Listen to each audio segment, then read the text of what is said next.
আসসালামু আলাইকুম। আবারও হাজির হলাম আপনাদের মাঝে নতুন আরেকটি ভিডিও নিয়ে। আপনারা দেখতে পাচ্ছেন আমাদের সামনে একটি ডেল বর্ডারলেস মনিটর আছে। এটির মডেলটি হলো S2218H। তো এটা সমস্যা হলে আপনারা দেখতে পাচ্ছেন প্যানেলের সমস্যা, কিন্তু সাথে সাথে প্যানেল তো সমস্যা আছেই, এর বাইরেও একটা সমস্যা আমি দেখতে পাচ্ছি। এই পাশে লাইট কম আছে। তো আর এখানে তো দেখতে পাচ্ছেন একটা একটা দাগ অলরেডি পড়ে যায়, দেখুন। তারপরে সিলিকিং করে, বা আমরা যেটা বলি ব্লিঙ্কিং অনেকে বলি, অনেক ভাবে বলে। তো যাই হোক, মূল সমস্যা হলো প্যানেলের সিগনেচারও আছে, এটা এক জায়গায় দেখানো হয়েছে। তো ওখান থেকে ফেরত আসছে। এখন ব্যাকলাইটটি কেন এক সাইড জ্বলছে না সেটাও দেখতে হবে, পাশাপাশি প্যানেলের যে সমস্যাটা আছে সেটা তো সমাধান করতেই হবে। তো চলুন ব্যাকপার্ট খুলি, তারপরে দেখি। আর এই মডেল যদি অনেকে দেখতে চায়, অনেকে খুঁজে যে আসলে মডেলটা কোথায়, তো এই যে এখানে হলো মডেল, এই দেখুন S2218H, দেখতে পাচ্ছেন তো। তো অনেকে অনেক সময় মডেল খুঁজে পায় না। এখানে আসলে আছে কি, এখানে আমাদের আছে হচ্ছে শুধুমাত্র একটা এইচডিএমআই, একটা বিজিএ। শুধুমাত্র একটা এইচডিএমআই, একটা বিজিএ, এর অর্থ কি? আরো কিছু থাকে? হ্যাঁ, এখনকার মধ্যে ডিবিআই পোর্টও থাকে, অনেক সময় এইচডিএমআই দুইটাও থাকে। তো ডেলের ক্ষেত্রে একটাই থাকে। এটার ক্ষেত্রে এমন না যে কম দিয়ে দিচ্ছে, বিষয়টা এরকম না। আর এখানে আছে আমাদের একটা ইনপুট, একটা আউটপুট, মানে অডিও ইন এবং অডিও আউট। তো চলুন ব্যাকপার্ট খুলি। আর এখানে একটা ডিসি পোর্ট তো থাকবেই, এই যে ডিসি পোর্ট। তো ব্যাকপার্ট খুলি, তারপরে দেখি। ব্যাকপার্টটি আমি খুলেছি। ব্যাকপার্ট খুলে কয়েকটা জিনিস খেয়াল করলাম আর কি। তার মধ্যে উল্লেখযোগ্য হচ্ছে যে, যেহেতু ব্যাকলাইটের সমস্যা করে, এই কেবলটি লুজ আছে কিনা। তো আসলে এই কেবলটি স্বাভাবিকভাবে আছে। আর এখানে দেখলাম যে এই পাশে একটা স্টিকার থাকে, অনেকগুলো স্টিকার থাকে, মানে এই এলবিডিএস কেবল লাগানোর জন্য, আটকানো রাখার জন্য। সেটা তো নাই।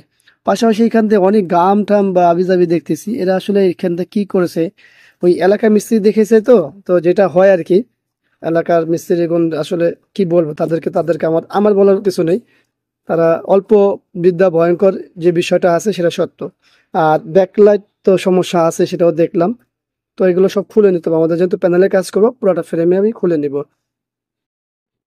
টোটাল ফ্রেমটাই খুলে নিয়েছি, দেখতে পাচ্ছেন। এখন আমরা দেখার চেষ্টা করতেছি যে যেখানে দেখিয়েছে ওরা কি করেছে। ওরা আসলে অনেক কিছুই করছে, দেখেন টোটাল পার্টটাই অটোমেটিক উঠে যায়। আমাদের কিন্তু এই নিচে যে আঠা থাকে, সেই আঠাটাও খুলে ফেলছে।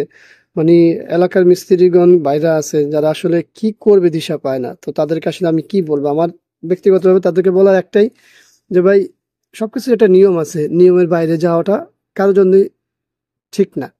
তো যাক, আমরা প্যানেলের সমস্যা দেখেছি।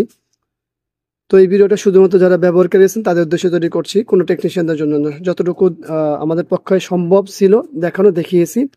এখন আমরা এখানে আসলে সময় দিব ভালোভাবে, তারপরে কাজ কি রেজাল্ট আসে তার উপরে নির্ভর করে। পাশাপাশি ব্যাকলাইটও সমস্যা আছে, প্যানেল একটা সিগনেচারও আছে। তো প্যানেলের সিগনেচারটি হলো এই যে দেখতে পাচ্ছেন। আর ফিলিকিং তো করতেছে। এই সাইডটা ভালো আলো দিক দিয়ে, এই সাইডটা আলো কম, মানে কি বলবো আসলে। ঠিক আছে, চলুন চেষ্টা করে দেখি। আর আইসি কি গরম হয় কিনা দেখি। হ্যাঁ, আইসি তো এই যে যখন শর্ট হচ্ছে তখনই অতিরিক্ত গরম হয়ে যাচ্ছে। ঠিক আছে, দেখি কি করা যায়। তো অনেক সময় কাজ করলাম, কাজ করার পরে এখন পাওয়ার দিয়েছি, দেখতে পাচ্ছেন বিজয় কেবলটি লাগানো আছে। আমাদের পাওয়ার সাপ্লাইতে পাওয়ার অনও হয়েছে। আমরা দেখার চেষ্টা করি যে এখন প্যানেলের কি অবস্থা হয়েছে। তো আমরা দেখতে পাচ্ছি আলহামদুলিল্লাহ আমাদের যে সমস্যা ছিল সেই সমস্যাটি সমাধান হয়েছে। আর হলো প্যানেলের সিগনেচার, যে আর এই পাঁচটি মূলত লাইট কম। তো আসলে এই অবস্থায় সে কি করবে তারই ব্যাপার। আমাদের কাছে লাইটের জন্য যেহেতু আসে না, আমরা লাইট নিয়ে এই মুহূর্তে কোনো কিছু বলবো না বা আমরা করব না। লাইটের কেবল ভালো আছে, আমরা ব্যাকলাইট চেক করেছি, দেখতে পেয়েছি যে আসলে অনেক সময় হয় কেবল থেকে হয়, ইনভার্টার থেকে হয়, অনেক সময় ব্যাকলাইট থেকে হয়। তো আসলে এটা কোত্থেকে হয়েছে, আমরা ব্যাকলাইট থেকে পেয়েছি সমস্যাটা। তো আমরা আমাদের ইনভার্টার দিয়ে আমরা ব্যাকলাইটটি চেক করে নিয়েছি। তো যাক, আমাদের মূল কাজ শেষ আলহামদুলিল্লাহ, আল্লাহর অশেষ মেহেরবানি। আশা করি ভিডিওটি আপনাদের ভালো লাগবে। যদিও ভিডিও ভালো লাগার কারণ থাকতে পারে, আবার নাও থাকতে পারে। ভালো না লাগলে ডিসলাইক করবেন। আর আপনার মূল্যবান মতামতটি অবশ্যই কমেন্টসের মাধ্যমে জানাবেন। ইনশাল্লাহ দেখা হবে অন্য কোনো বিষয় নিয়ে। ভিডিওটি যদি ভালো লাগে আমাদের সঙ্গে থাকুন, এই চ্যানেলটি সাবস্ক্রাইব করে পাশে থাকা বেল বাটন চাপ দিয়ে রাখুন। আবারও দেখা হবে ইনশাল্লাহ অন্য কোনো বিষয় নিয়ে। আজকের মতো এখানে বিদায়। আল্লাহ হাফেজ। আসসালামু আলাইকুম ওয়া রাহমাতুল্লাহি ওয়া বারাকাতুহু।